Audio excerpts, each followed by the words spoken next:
Have you ever wondered if the loose change in your pocket might be worth thousands of dollars? Well, it just might be. I'm not talking about those obvious rarities that most collectors already know about. I'm talking about modern coins that look ordinary at first glance but are actually worth a small fortune.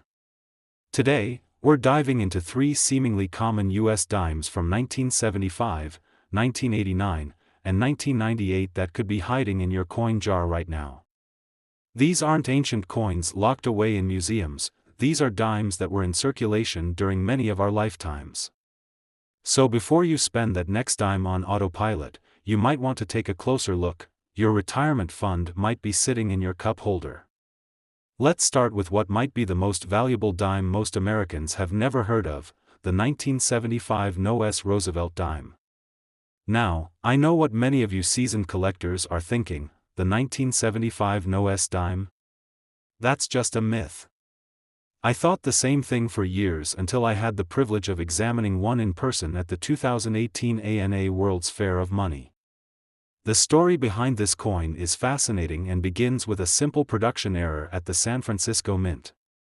In 1975, the U.S. Mint was producing proof sets, those specially struck coins with mirror-like surfaces that collectors love.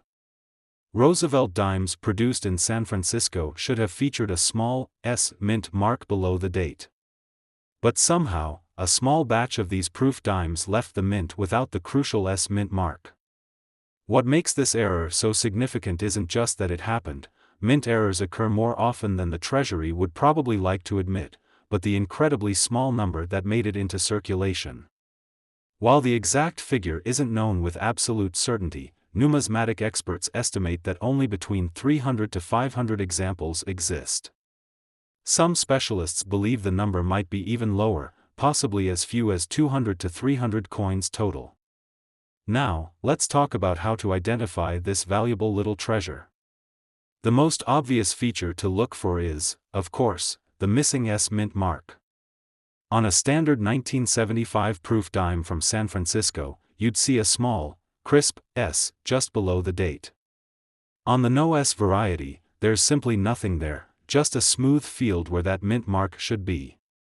But be careful, it's not enough to just find a 1975 dime without an S. Regular circulation dimes from 1975 were struck at the Philadelphia Mint and properly don't have mint marks. What makes this coin special is that it's a proof coin without the S. So how do you know if you're looking at a proof? Proof coins have a distinctive mirror-like surface that's unmistakable once you've seen it. The background fields should be extremely reflective, almost like a tiny mirror, while the raised devices, Roosevelt's profile, lettering, etc., should have a frosted appearance that stands out against those mirror fields. This contrast is called cameo or deep cameo in collector circles. The edges of the design elements on a proof are also much sharper than on circulation strikes. The current market value of the 1975 No-S Roosevelt dime is enough to make anyone do a double take. While a regular 1975 dime is worth just 10 cents, a genuine 1975 No-S proof dime in PR 65 condition regularly sells for $450,000 to $500,000. In 2019, one exceptional example in PR 68 graded by PCGS sold at auction for a staggering $516,000. Just think about that, $500,000 for a coin with a face value of 10 cents. What's particularly interesting about the value trend of this coin is how dramatically it's increased over the last decade. In 2010, examples were selling for only around $80,000 to $100,000. That's a five-fold increase in just over a decade, outperforming most traditional investments during the same period. Here's an interesting story about this coin that not many people know. In 1977, a retired bank teller from Sacramento discovered one of these rarities in a proof set she'd purchased directly from the mint as a gift for her grandson.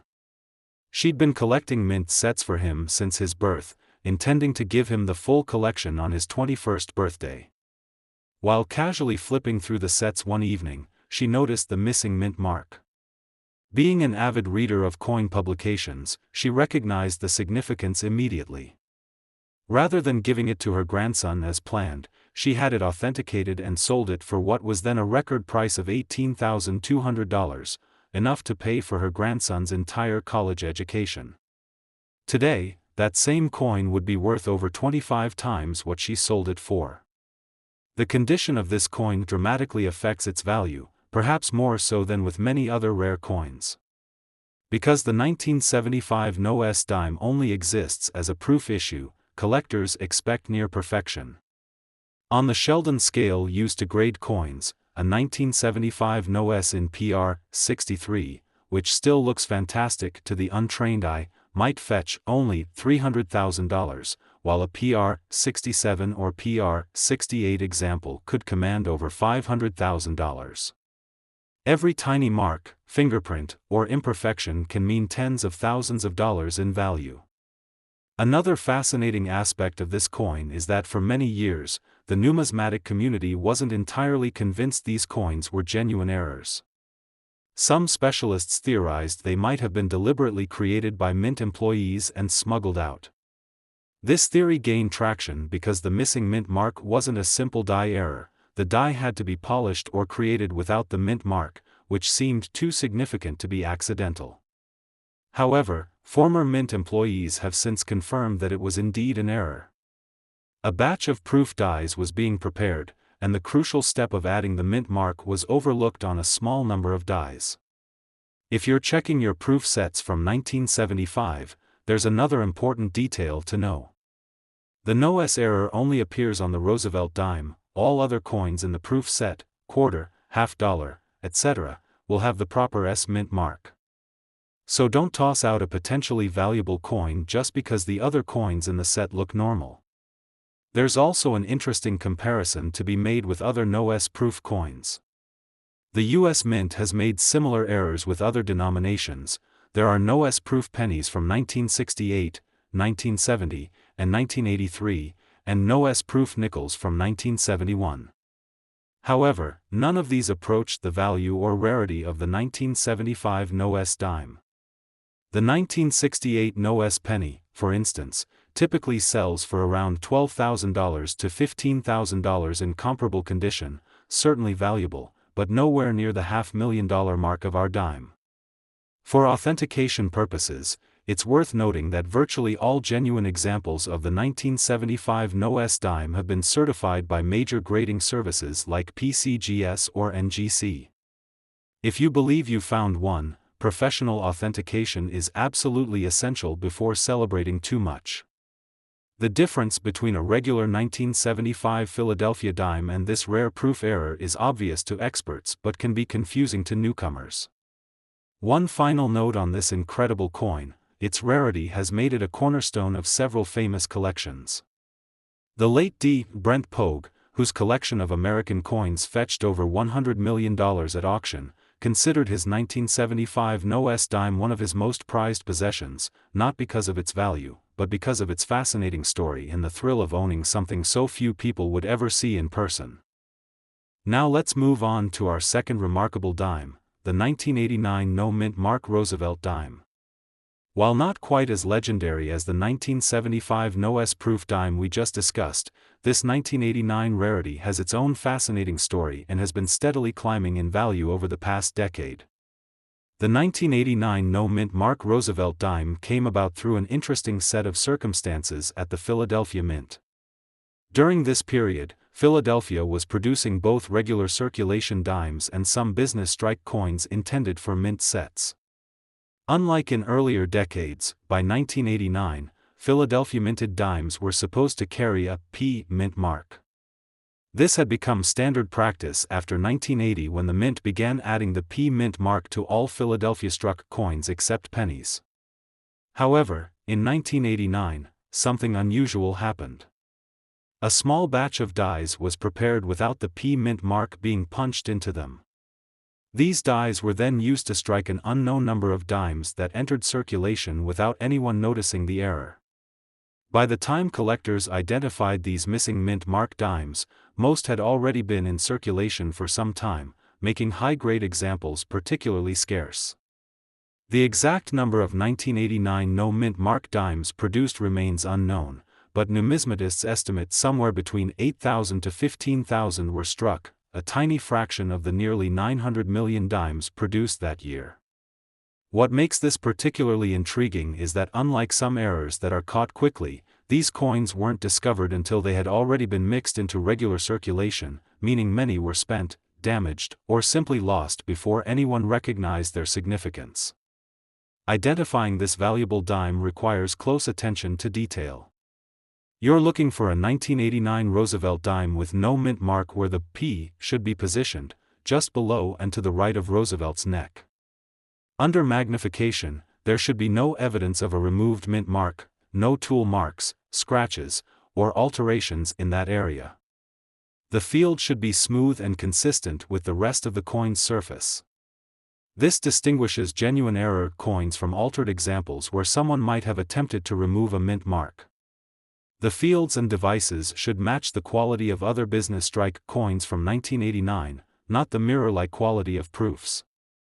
And remember, this isn't a proof coin like our 1975 example, it's a regular circulation strike, though examples found in mint sets tend to be in better condition than those that entered circulation. In terms of market value, while not in the same league as the 1975 No-S, the 1989 no-mint mark dime still commands impressive prices. In uncirculated condition, MS-63 to MS-65, these dimes regularly sell for $2,500 to $3,500. The finest known examples, graded MS-67 or MS-68, have sold at specialized auctions for $7,000 to $9,500. One particularly exceptional specimen, graded MS-68 Plus by PCGS with full bands, a designation indicating full detail on the torch bands, sold in 2020 for just over $12,000. What's fascinating about the value trend is that 15 years ago, these same coins were selling for just $400 to $600 in similar grades. The steady appreciation demonstrates the growing interest in modern mint errors among serious collectors. Even circulated examples in fine to very fine condition, which show visible wear, can fetch $300 to $500, quite remarkable for a coin that's only a few decades old. There's an interesting story connected to the discovery of this coin that illustrates just how easily such treasures can be overlooked. In 1991, a vending machine service technician in Detroit named Marcus Wilson was routinely emptying coin boxes when he noticed something unusual about one of the dimes. Being something of a casual collector, he had recently read about mint mark errors in a coin magazine and decided to set aside several rolls of dimes to examine more carefully at home. Among them, he found 3 examples of the 1989 no mint mark dime. Rather than selling them immediately, Wilson held onto them for nearly 20 years, not fully appreciating their growing value until he had them professionally appraised in 2010.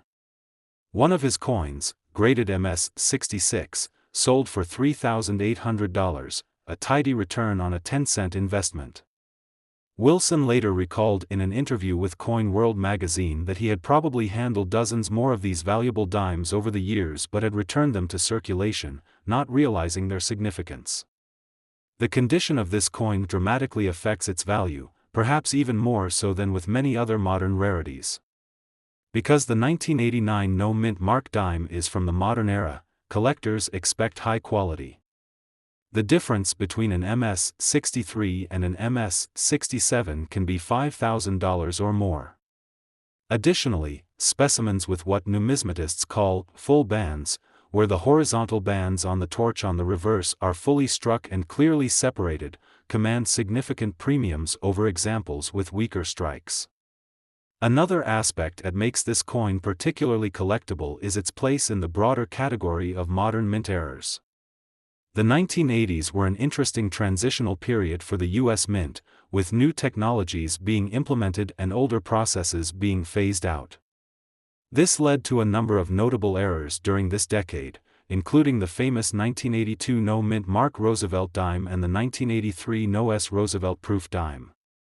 Collectors who specialize in mint errors often seek to acquire examples from each of these years, creating additional demand for the 1989 error. There's also an intriguing aspect related to how these errors occurred. Most numismatic researchers believe that the missing mint mark on the 1989 dimes wasn't due to a die being created without a mint mark, but rather because the mint mark was added to working dies using a punch at that time.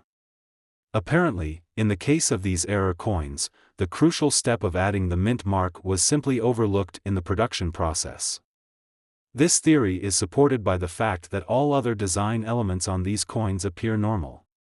For collectors, one of the exciting aspects of the 1989 no mint mark dime is that there's still a realistic chance of finding one in circulation or in old mint sets. Unlike the 1975 no S proof dime, which was only available in proof sets and is now almost entirely in collector hands, some of these 1989 errors may still be out there, unrecognized in jars of loose change or forgotten mint sets tucked away in attics and drawers. The U.S. Mint has never officially acknowledged the exact number of these error coins that were released, maintaining their typical policy of not commenting extensively on mint errors.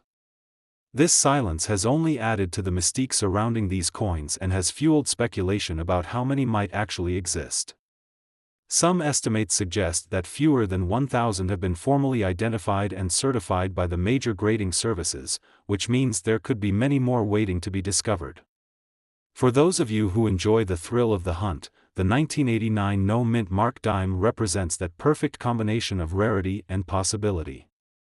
Not so rare that it's virtually impossible to find, but uncommon enough that discovering one represents a genuine numismatic achievement. And unlike many valuable coins that require a trained eye to identify, this error is straightforward enough that even novice collectors can spot it if they know what to look for. If you have mint sets from 1989, it's absolutely worth checking them for this error. The uncirculated dimes in these sets would be in prime condition if they happen to be the no mint mark variety. Even if you don't have mint sets, checking rolls of dimes from banks or inherited coin collections could yield a valuable discovery. Just remember, you're looking for a 1989 Roosevelt dime with no P mint mark, but with all other design elements normal and properly struck. Let's round out our trio of remarkable dimes with the 1998 Roosevelt dime wide AM variety. This coin represents something slightly different from our previous two examples, not a missing mint mark, but a subtle design variation that most people would never notice without knowing exactly what to look for. The story of the 1998 wide AM dime begins with a design modification that was never meant to reach circulation. To understand this error, we need to look at the reverse of the Roosevelt dime, where the words United States of America appear around the top edge, and the denomination 1 dime appears at the bottom. The AM in America is the key to this variety. In the early 1990s, the U.S. Mint began creating separate die designs for circulation strikes and proof coins. On proof coins from this period, the letters A and M in America were positioned with noticeable space between them, what collectors now call the wide AM variety. On regular circulation strikes, these letters were positioned closer together, the close AM variety. This distinction was intentional, with the wide AM design reserved specifically for proof coins. However, in 1998, something unexpected happened. Somehow, proof dies with the wide AM spacing were mistakenly used to strike a small batch of circulation dimes at the Philadelphia Mint. The result was a circulation quality 1998 dime with proof reverse design elements, a distinct mismatch that wasn't supposed to exist. Whether you're an experienced collector or someone who's just discovered the fascinating world of valuable modern coins, I hope this exploration has inspired you to take a closer look at your dimes. You never know, that pocket change might just change your life. Until next time, happy hunting, and remember, sometimes the most valuable treasures are hiding in plain sight. Identifying this variety requires close examination of the reverse of a 1998 Philadelphia Roosevelt dime, no mint mark, as Philadelphia didn't use a P on dimes before 1980. Under magnification, look at the letters A and M in America. On the valuable wide AM variety, there's a distinct gap between the bottom serifs of these letters, they're clearly separated. On regular 1998 dimes, these letters almost touch at their bases. It's a subtle difference, but once you know what to look for, it becomes quite obvious. There are a few other diagnostic features as well. On the wide AM variety, the serif at the top right of the first A in America is typically shorter than on the normal version. Additionally, the designer's initials, JS, for John Sinek, on the reverse are slightly repositioned compared to regular 1998 dimes. These additional markers help authenticate genuine examples. The current market value of the 1998 wide AM dime is impressive for such a recent coin. In uncirculated condition, MS63 to MS65, these dimes typically sell for $1,500 to $2,200. Premium examples in MS67 have fetched upwards of $3,500 at auction. The finest known specimens, graded MS68 with full torch bands, have sold for as much as $6,000 to $7,500 in specialized auctions. Even well-preserved circulated examples in extremely fine to about uncirculated condition can command $400 to $600. What's particularly interesting about this variety is how its discovery unfolded. Unlike some dramatic errors that were noticed quickly, the 1998 wide AM dime flew under the radar for several years. It wasn't until 2002 that collector Frank Ranelli of Pennsylvania first identified this variety while examining rolls of dimes under magnification. He noticed the distinctive spacing and, after comparing with known proof dimes, realized he had found something significant. After Ranelli's discovery was published in Numismatic News, other collectors began searching for this variety, but found them exceedingly difficult to locate.